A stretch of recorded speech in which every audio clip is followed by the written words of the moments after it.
Hello students, how are you. हम पढ़ने जा रहे हैं आज एक नया ग्रामर का एक नया टॉपिक जिसका नेम है पैसिव वॉइस। पैसिव वॉइस को पढ़ने से पहले एक टर्म और जिसका नाम है एक्टिव वॉइस, इसके बारे में थोड़ी जानकारी मैं आपको दे दूं, क्योंकि एक्टिव वॉइस और पैसिव वॉइस दोनों ही टेंस से रिलेटेड हैं। दोनों के अंदर केवल सेंटेंस को लिखने का डिफरेंस है, लेकिन इन दोनों का जो मीनिंग होता है सेंटेंस का वो सेम होता है। ठीक है, आप लोगों ने कभी सुना होगा कि मैं एक पत्र लिखता हूँ। इसका मतलब होता है कि आई राइट अ लेटर, यानी कि मैं एक पत्र लिखता हूँ, मैं हूँ और मैं किसको लिख रहा हूँ, पत्र को लिख रहा हूँ। लेकिन जब इस सेंटेंस को कुछ इस तरह से बोला जाए कि एक पत्र मेरे द्वारा लिखा जाता है, तब भी सेंटेंस का मीनिंग चेंज नहीं होता है, मीनिंग अभी भी वही है, क्योंकि अभी भी पत्र ही लिखा जा रहा है और लिखने वाला मैं ही हूँ। दोनों ही सेंटेंस के अंदर आप लोगों ने देखा होगा कि पहले वाला जो सेंटेंस था वो एक्टिव वॉइस में काउंट होता है और बाद में जब इसको मैंने चेंज किया तो वो पैसिव वॉइस बन गया। आज अपन डिस्कस करेंगे पैसिव वॉइस के बारे में। इससे पहले अपन जो 12 टेंसेस पढ़ चुके हैं वो सारे 12 टेंसेस जो अभी तक पढ़े हैं वो सारे एक्टिव वॉइस कहलाते हैं। ठीक है ना, तो डिस्कस करते हैं अपन पैसिव वॉइस के ऊपर कि पैसिव वॉइस होता क्या है। तो पैसिव वॉइस को पढ़ने से पहले सबसे पहले बात करते हैं इसकी डेफिनेशन की। डेफिनेशन बहुत सिंपल है, मैं आपको वन वर्ड में बता देता हूँ कि ऐसे सारे सेंटेंसेस जिसके अंदर अगर कोई सेंटेंस है जिसका जो सब्जेक्ट है वो अगर उस वर्ब को रिसीव करता है, ठीक है, यानी कि आप यूँ कह सकते हो कि अगर कोई सेंटेंस जिसके अंदर ऑब्जेक्ट सबसे मेन हो, यानी कि कर्म सबसे प्रधान हो, यानी कि ऑब्जेक्ट बेसिस सेंटेंस जितने भी होते हैं वो पैसिव वॉइस कहलाते हैं। पैसिव वॉइस में काम अपने आप नहीं होके किसी के थ्रू होता है। ठीक है, ऐसे सेंटेंस हैं जो भी होते हैं वो पैसिव वॉइस कहलाते हैं। डेफिनेशन मैंने लिखी है इसके अंदर कि when the subject of the verb receives the action the verb is said to be in passive voice, यानी कि जब किसी सेंटेंस का जो सब्जेक्ट होता है वो उसकी वर्ब को रिसीव करता है, किसको, एक्शन को, यानी कि काम को कौन रिसीव कर लेता है, सब्जेक्ट रिसीव कर लेता है, तो उस कंडीशन में जो वर्ब होती है उस वर्ब को ही अपन कहेंगे कि वो वर्ब जो है वो पैसिव वॉइस के अंदर है। ये तो नॉर्मली इसकी डेफिनेशन हुई। एग्जाम के अंदर डेफिनेशन नहीं पूछी जाती है, एग्जाम में पूछा जाता है एक एक्टिव वॉइस का सेंटेंस लिखा होता है और अपने को कन्वर्ट करना होता है उस एक्टिव वॉइस के सेंटेंस को पैसिव वॉइस के अंदर। ठीक है, तो क्वेश्चन लिखा हुआ आएगा एग्जाम के अंदर कि change the following sentence into the passive voice, यानी कि जो सेंटेंस आपको दिया हुआ है उसको पैसिव वॉइस में आपको कन्वर्ट करना है। तो आज यूँ सोच लीजिए कि पैसिव वॉइस की अपन एक इंट्रोडक्टरी क्लास पढ़ने जा रहे हैं कि पैसिव वॉइस होते क्या है, क्या क्या बातें अपने को अच्छे से याद रखनी है ताकि अपन जब आंसर लिखें तो अपने से गलती नहीं हो। तो आज का जो सेशन अपना होने जा रहा है ये केवल एक इंट्रोडक्शन है पैसिव वॉइस का। इसके अंदर कुछ रूल्स है कि किस तरह से एक एक्टिव वॉइस के सेंटेंस को पैसिव वॉइस में कन्वर्ट किया जाता है। सबसे पहली बात अपने को माइंड में रखनी है कि जो आपका सेंटेंस दिया हुआ है उस सेंटेंस का जो सब्जेक्ट है आपको पैसिव वॉइस में उसको ऑब्जेक्ट बना देना है, और जो सेंटेंस का ऑब्जेक्ट है उसको आपको सब्जेक्ट बना देना है। यानी कि सिंपल सा रूल है कि सब्जेक्ट कन्वर्ट हो जाता है ऑब्जेक्ट के अंदर और ऑब्जेक्ट कन्वर्ट हो जाता है सब्जेक्ट के अंदर। अब कभी कभी क्या होता है कि किसी किसी सेंटेंस में सब्जेक्ट तो नॉर्मली एक ही होता है लेकिन ऑब्जेक्ट एक से ज़्यादा भी हो सकते हैं। तो उस कंडीशन में आपको एक बात ध्यान रखनी है कि जो एक सब्जेक्ट एक ऑब्जेक्ट जो भी आ रहा है उसको आपको मेन ऑब्जेक्ट बोलना है, और उसके बाद रिमेनिंग जो कुछ बच गया उसको आप बोल देना कि ये एक्स्ट्रा ऑब्जेक्ट है। ठीक है, अब मेन ऑब्जेक्ट जिसको आपने लिखा है वो तो सब्जेक्ट की जगह पर आगे आ जाएगा, और जो एक्स्ट्रा ऑब्जेक्ट है उसको जब आप आंसर लिखोगे तो आंसर में आपको वर्ब की थर्ड फॉर्म अप्लाई करनी पड़ती है। तो आपको क्या करना है कि वर्ब की थर्ड फॉर्म अप्लाई करने के बाद उस एक्स्ट्रा ऑब्जेक्ट को लिखना है और बाकी उसके बाद के फॉर्मूले के अकॉर्डिंग आंसर लिखना है। अभी इसके ऊपर डिस्कस करेंगे अपन एंड में। तो फर्स्ट रूल आपको माइंड में रखना है कि subject converts into object and object converts into subject, ये फर्स्ट रूल है। सेकंड रूल आता है कि पैसिव वॉइस में मेन वर्ब के रूप में हमेशा आपको वर्ब की थर्ड फॉर्म अप्लाई करनी है। पैसिव वॉइस में वर्ब की हमेशा थर्ड फॉर्म ही आती है। ठीक है, ये बात आपको अच्छे से याद कर रख लेनी है।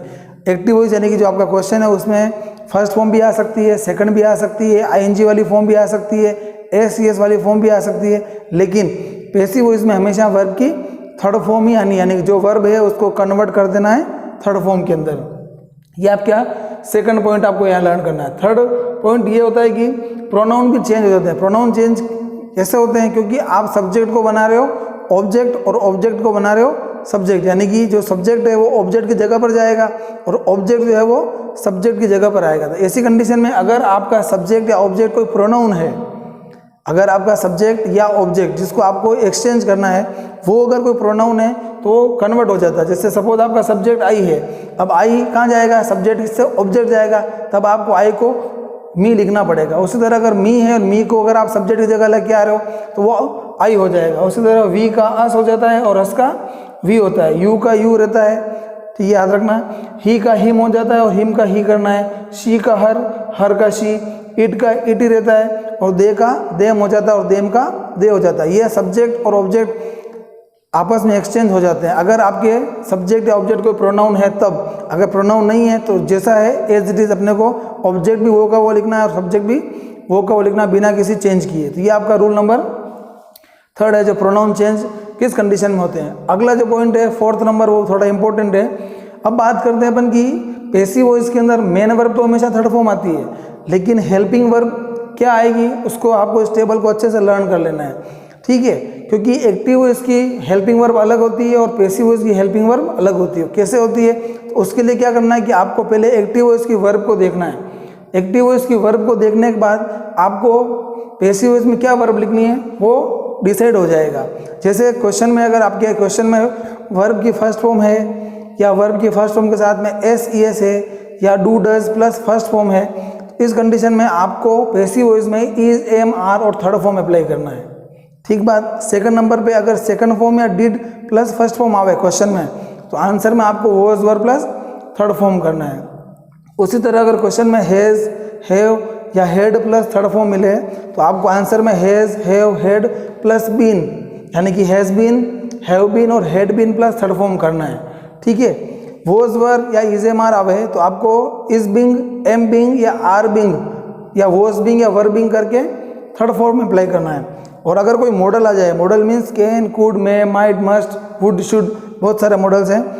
अगर मॉडल क्वेश्चन में आ जाए तो अपने को मॉडल तो वापस लिखना है, लेकिन साथ में बी लगाना है। जैसे कैन आए तो कैन बी, विल आए तो विल बी, शेल आए तो शेल बी, शुड आए तो शुड बी, और साथ में अपने को थर्ड फॉर्म अप्लाई करनी है। तो ये सबसे इंपॉर्टेंट टेबल है, क्योंकि क्वेश्चन में वर्ब ये मिलेगी और आंसर में अपने को ये अप्लाई करनी है। तो ये आपको अच्छे से लर्न करना है, ये बहुत हेल्प करेगा आपको पैसिव वॉइस बनाने में, क्योंकि ये भी टेंस से रिलेटेड टॉपिक ही है, लेकिन है पैसिव वॉइस है।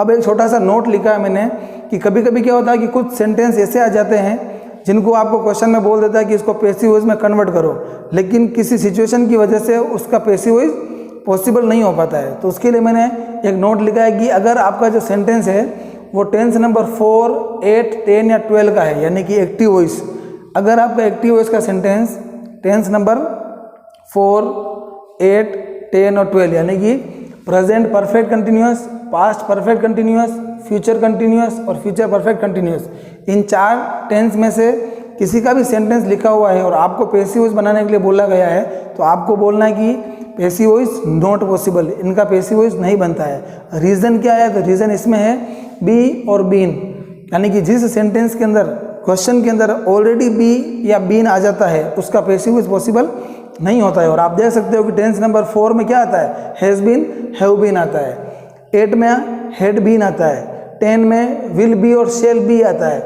और 12 में विल हैव बीन और शेल हैव बीन, यानी आप देख सकते हो सब में बीन या बी मिल रहा है और ये आपको क्वेश्चन में मिल रहा है, यानी कि क्वेश्चन में बी और बीन नहीं आना चाहिए, आंसर में बी और बीन आ सकता है, लेकिन क्वेश्चन में अगर बी और बीन आया तो आपको आंसर लिखना है पैसिव वॉइस नॉट पॉसिबल। तो ये एक इंपॉर्टेंट नोट है जो आपको याद रखना। कितनी बार कोई एग्जामिनर वगैरह कोई टीचर आपका टेस्ट लेने के लिए कि आपको पैसिव वॉइस का कितना नॉलेज है, जानबूझ के आपको ऐसा सेंटेंस दे देगा जिसमें बी या बीन आ रहा होगा। सपोज मैं बोलता हूँ कि it has been raining since morning, अब इसका पैसिव वॉइस बनाओ।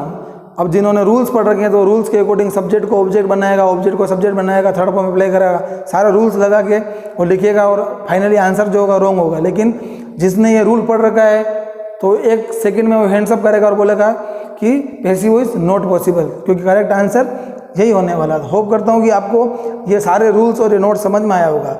अब एक इम्पॉर्टेंट बात ये है कि नॉर्मली जो एक सेंटेंस होता है एक्टिव वॉइस का, यानी कि क्वेश्चन, वो इस फॉर्म में होता है। सबसे पहले आपको सब्जेक्ट मिलेगा, फिर उसके बाद हेल्पिंग वर्ब मिलती है, फिर मेन वर्ब मिलती है, फिर एक ऑब्जेक्ट मिलता है और उसके बाद और कुछ है तो इसको अपन कॉम्प्लीमेंट्री बोलते हैं या एक्स्ट्रा ऑब्जेक्ट आप कह सकते हो। ये नॉर्मली एक जनरल सा सेंटेंस होता है, लेकिन पैसिव वॉइस के अंदर आपको ये फॉर्मूला लर्न करना है। जब ऐसे सेंटेंस आ जावे जो नॉर्मल फार्मूला है सेंटेंस का, उसका पैसिव वॉइस बनाने का ये फार्मूला होता है। अपने को सबसे पहले जो आपका ऑब्जेक्ट है उसका सब्जेक्ट लिखना है, ठीक बात। देन आफ्टर आपको पैसिव वॉइस की हेल्पिंग वर्ब, जो ये टेबल बना रखी मैंने ये वाली, इसमें से जो हेल्पिंग वर्ब है पैसिव वॉइस की वो अप्लाई करनी है, जो भी सुटेबल हो वो। देन आफ्टर आपने को हमेशा वर्ब की थर्ड फॉर्म अप्लाई करनी है। मैंने कहा था कि अगर सेंटेंस में एक्स्ट्रा ऑब्जेक्ट आए तो इस एक्स्ट्रा ऑब्जेक्ट को थर्ड फॉर्म के ठीक बाद में लिखना है। तो ये मैंने थर्ड फॉर्म के बाद में एक्स्ट्रा ऑब्जेक्ट लिखा। फिर एक प्रेपोजिशन बाय का यूज़ करते हैं, कभी कभी बाय के अलावा कुछ और प्रिपोजिशन भी आ जाते हैं, वो अपन आगे डिस्कस करेंगे। फिलहाल नॉर्मली जो मोस्टली काम आता है वो बाय होता है। तो बाय लिख दिया और बाय के बाद एंड में अपने को जो अपना सब्जेक्ट था उसको अब ऑब्जेक्ट बनाना है, तो सब्जेक्ट को ऑब्जेक्ट में अपने को कन्वर्ट करना है। तो इस तरह से आज अपन ने पैसिव वॉइस का इंट्रोडक्शन पढ़ा। होप करता हूँ कि आपको ये सारे रूल्स अच्छे से समझ में आए होंगे। आप इस रूल्स को अच्छे से समझने के लिए वीडियो को 2 या 3 बार अच्छे से देखें और ट्राई करें कि पैसिव वॉइस के रूल्स किस तरह से अप्लाई किए जाते हैं और कौन कौन सी बातें अपने को माइंड में रखनी होती है। अगले वीडियो के अंदर अपन पैसिव वॉइस के जो रूल्स पढ़े हैं इनके बेसिस पर कुछ एग्जाम्पल्स के बारे में डिस्कस करेंगे। तब तक के लिए thank you very much, good bye, take care.